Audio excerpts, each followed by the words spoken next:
I've been trying to fight it, and now I'm black and blue. I had a head full of words until I heard from you when you said, ooh. I know it's hard sometimes, but ooh, honey, you can't hide the heart, the heart, the heart, the heart don't lie. Well, good morning, folks. Pleased to be with you this morning. Morning here. I'm not sure what it is for you. I know that we gather from all over the world. So welcome, world. And I'm looking forward to sharing with you something that's really been just such an interesting journey this past month where we've been talking about productivity. I've been working on really looking to kind of just unpack some of the ways in which we can be most fruitful and make the most of the time that we've got in this short span on the planet before we head on to kind of our next leg of the journey. And what I want to talk about today is mastering the moment, and how mastering a particular moment will undoubtedly change your life and will continue to change your life at every junction that you find yourself in this moment. There is a very powerful scripture that reads, God created man in his own image. In the image of God, he created him. Male and female, he created them. And God blessed them and said to them, be fruitful, multiply, replenish the earth, and subdue it and have dominion. And so really where dominion begins is right here and right now. I think that self-mastery is the starting line of dominion. It's very difficult for us to rule over something if we fail to rule over ourselves. Elsewhere in the scriptures, in the book of Proverbs, it talks about how a man who rules over his own spirit is mightier than a man who rules over a city. I mean, seriously, conquering your own emotions, conquering yourself, conquering your own soul and your spirit, and harnessing them in service of the King and his kingdom and of others, in the service of other people. It takes work, man. It's like the Proverbs likens it to conquering a city. This is not a light undertaking that I'm talking about, but it's a great deal simpler and less complex than sometimes we make it, I think. Fruitfulness and multiplication rest really on this command of mastery. It's really freeing ourselves. If we fail to subdue that propensity of the old man or the old woman to excuse themselves, where we like Adam, it's not my fault, the woman told me to do it. The woman well, it's not my fault, the serpent beguiled me. I mean, I'm sure the serpent turned round to look to see who he could blame, but there was no one behind him. That sucker deserved everything that he got. But, if we partake of that kind of mindset, we'll never see the changes that we want to see. In fact, it won't just stunt our growth, it will diminish our growth and will leave us living what I call a fig leaf life. We'll be just hidden.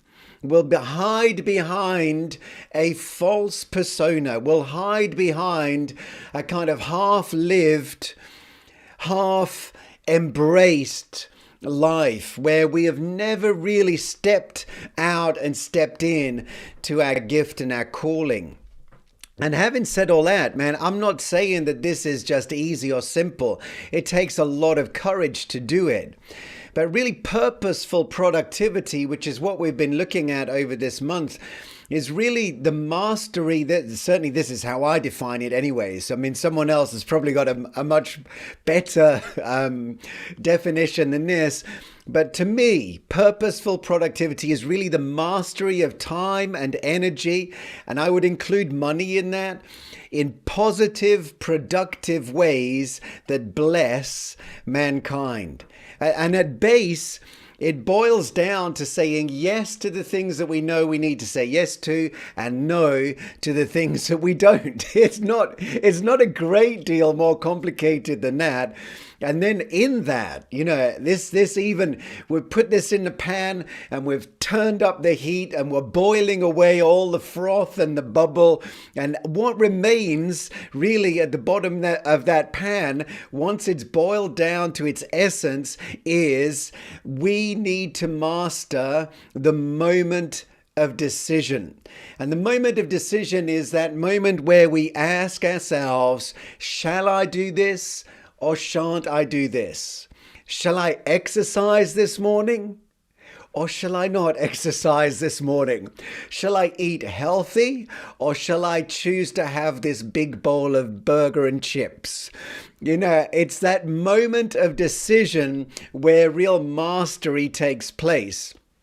Master that 1 second in time and your future will be transformed. Sometimes we can think that mastery is like, like say for example, let's take exercise as an example. And I'm not the best example of this personally. My wife would be a better person to be here speaking about mastery in that respect.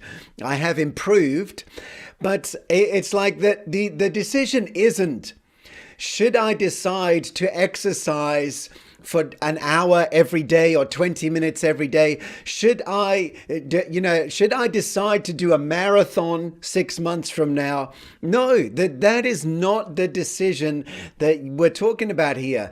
We're talking about one moment of decision, not 6 months, not every day, but right now, where we have where the thought bubbles up.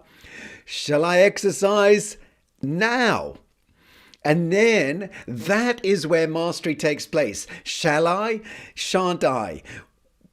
Choosing to say yes to the things that we know that we need to say yes to, and choosing to say no to the things that we know to say no to.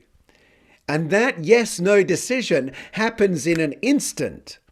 It's not something that we have to plan for. It's not something that we have to kind of fast for 3 weeks to figure out. It's an instant moment of yes, no. And our days are full of these kind of decisions. It's really not rocket science. And the key to mastery is really what we choose to do with them. And it's often the second guess or the alternative to acting on instinct that swipes the legs out from under us. And I think that for me, I believe, and I believe for others as well, a big key to this is learning to trust our inner, and there's such a great word in the King James Bible here, our inner unction. Yeah. 1 John 2 verse 20 says, you have an unction from the Holy One and you know all things. You have an unction from the Holy One and you know all things.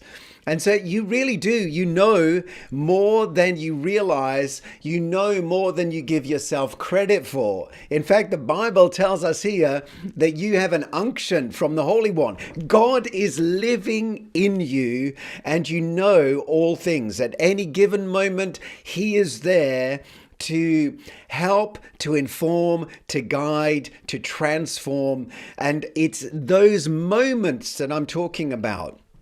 And moving into a place where we trust that unction and we build that trust by continually and consistently acting on that unction, that inside knowing in the moment, and doing it without allowing all of that, like the ravages of self-doubt and self-loathing, to talk us out of it.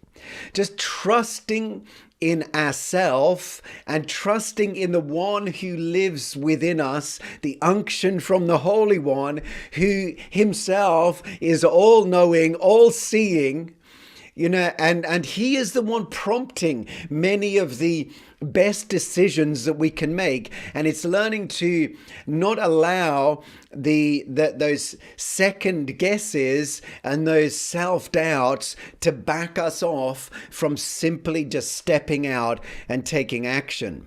I read a book a few months ago by a lady called Mel Robbins. I don't know much about her. It was called the 5-Second Rule. And she applied something similar. She didn't really kind of call it an unction from the Holy One, but her like the whole book, the premise of the entire book is very simple. When you get an idea and something comes to you in that moment, you don't give yourself the option. You just count from 5 to 1 and then move and do it. 5, 4, 3, 2, 1, go. And I think she's onto she is onto something there.